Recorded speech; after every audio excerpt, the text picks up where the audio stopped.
Bom, então o grupo é formado por mim, no caso Luiz Fernando Alves, e pelo Arthur Lopes Rosa.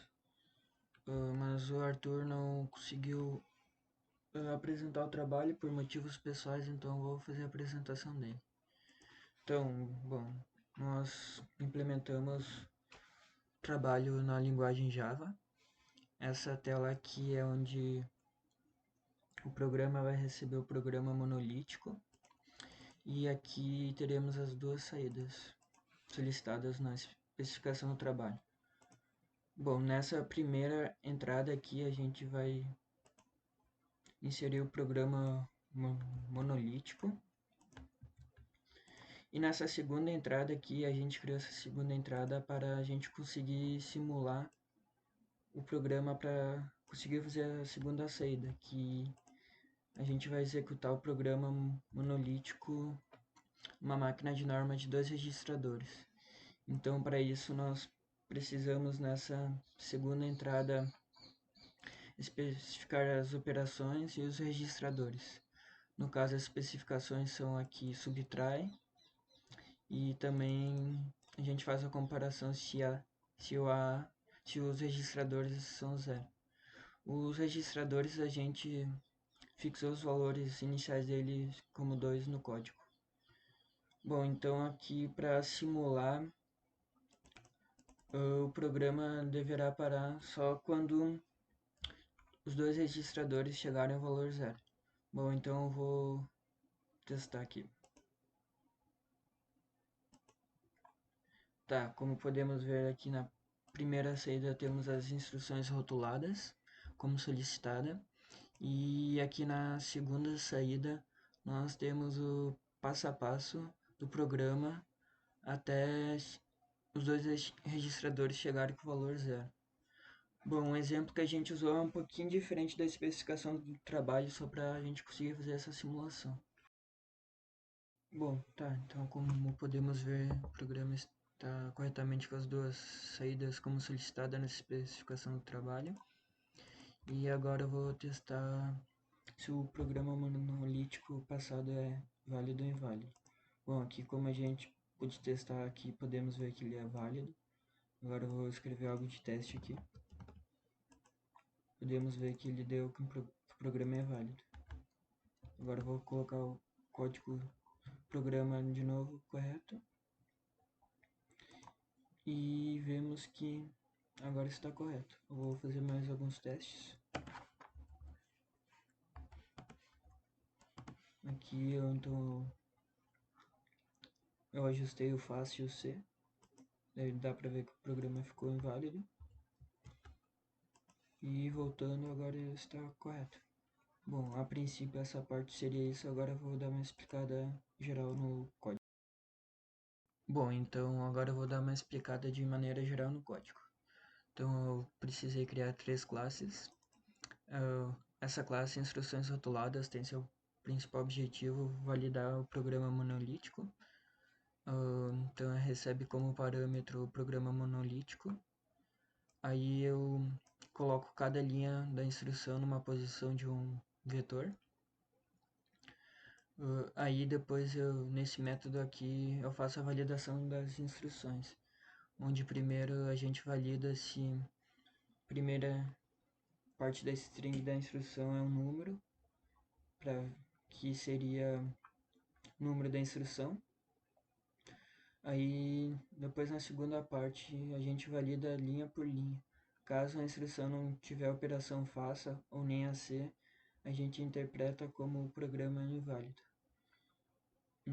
Aqui também temos o método getInstruções rotuladas, que vai instanciar a classe converter programa, que é a responsável por converter o programa monolítico em instruções rotuladas. Aí aqui a gente retorna essa string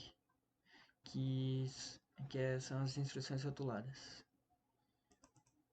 Bom, então aqui na classe converter programa, ela também recebe o programa monolítico como parâmetro. Aqui eu preciso saber o número de instruções totais do programa. E então eu percorro cada linha do programa. e faço a conversão linha por linha.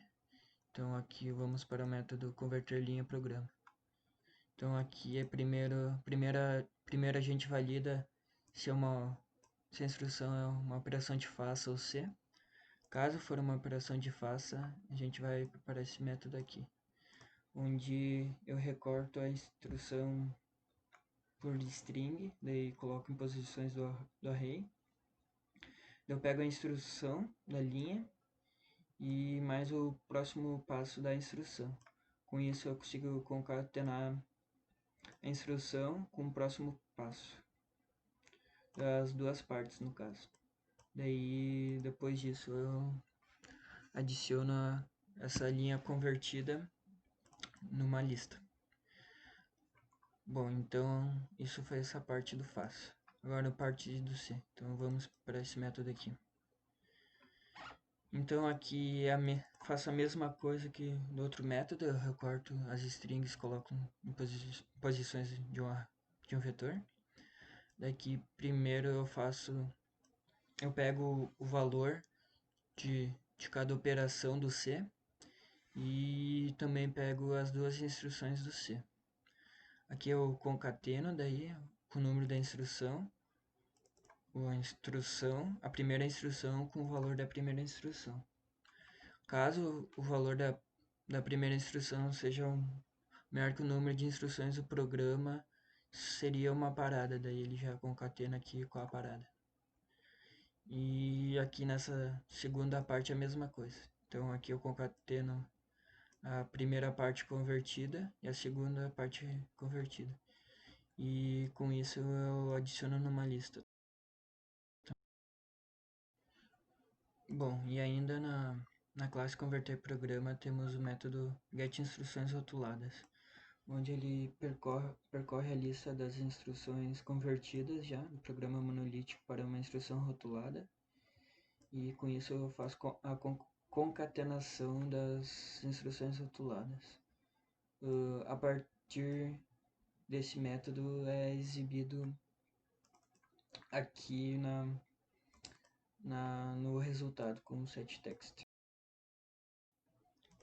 Bom, então essa última classe, simular programa máquina post, na verdade aqui é máquina normal, eu acabei me confundindo na hora de criar o nome da classe. A função dessa classe é simular o programa numa máquina normal de 2 registradores.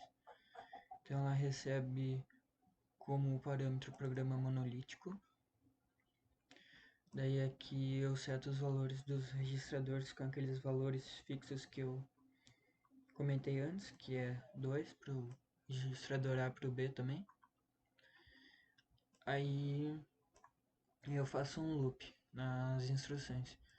Enquanto o número da instrução for menor ou igual ao número total de instruções do programa, eu simulo linha por linha. Então vamos para esse método simular instrução programa. Então ele pega os valores dos registradores, dali adiciona o par da instrução para eu exibir depois no final. Ele vai fazer a concatenação aqui do número da instrução com o valor do registrador A com o valor do registrador B. Daí ele vai fazer essas validações aqui.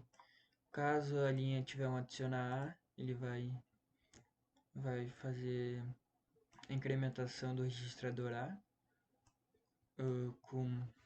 Caso a linha tiver um adiciona B, ele vai fazer a mesma coisa, vai incrementar o registrador B, o valor do registrador.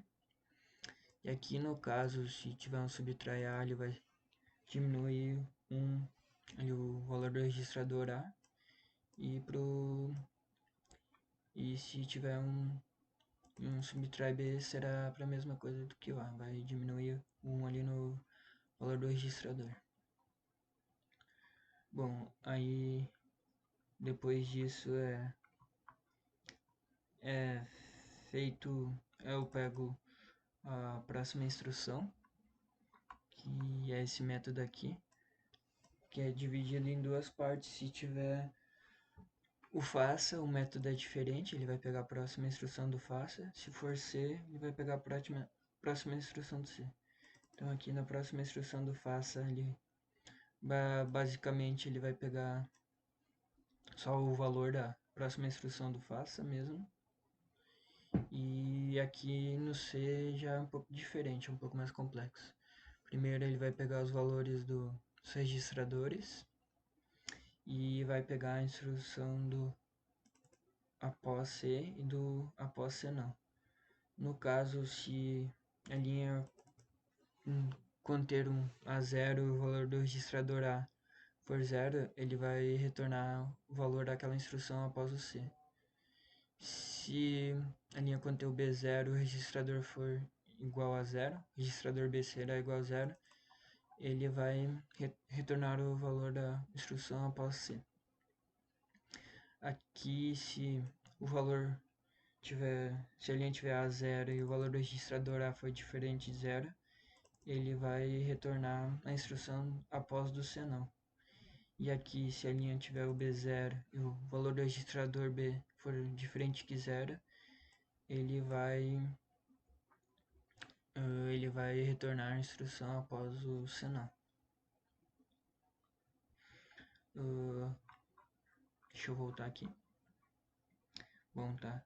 Aí quando ter parado esse loop, significa que todas as instruções foram simuladas e ele vai simular essa última instrução que indica a finalização da simulação. Daí esqueci de explicar antes que aqui cada instrução é adicionada numa lista também. E no final eu percorro essa lista com cada passo a passo e vou concatenando esses passos para esses passos serem exibidos aqui nessa segunda saída. Bom, a princípio seria isso.